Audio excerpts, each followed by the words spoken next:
Odd પ્રાથમિક શાળામાં શિક્ષક તરીકે કામ કરતા સિદ્ધરાજસિંહ ઝાલાને અભિનંદન આપું છું કે વર્ષોથી કોઈ આમાંથી જઈ આવજો, ઓડ પ્રાથમિક શાળાની મુલાકાત લેજો। એ વર્ષોથી એની સાથે ભણતા લોકો અધિકારી છે, તો એ અધિકારીઓ જોડે એ નક્કી કરેલું ફંડ ઉઘરાવે કે ભાઈ મારા વિસ્તારમાં બાળકો પુઅર આવે, એમની પરિસ્થિતિ ખરાબ હોય,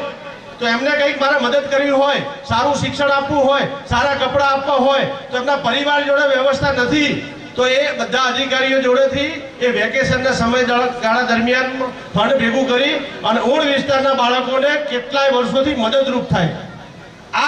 આને કામ કહેવાય। અને આ કામ ઝીણવટભર્યું કામ આપણે પણ આપણા ગામમાં કરીએ, આપણી પ્રાથમિક શાળામાં મદદ કરીએ, આપણા બાળકને મદદ કરીએ। હમણાં મને સમાચાર મળ્યા કે એમણે પૂર્ણ ગામના જેટલા લોકો છે એમાંથી 10 લાખ રૂપિયા ફાળો કર્યો,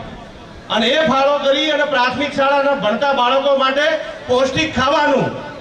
કેરીની સિઝનમાં કેરી ખવડાવવાની, ગરમીમાં એમને છાશ પીવડાવવાની, એટલે બાળકને જે પૌષ્ટિક શરીર તંદુરસ્ત રહે, આવું કામ સિદ્ધરાજસિંહ ઝાલા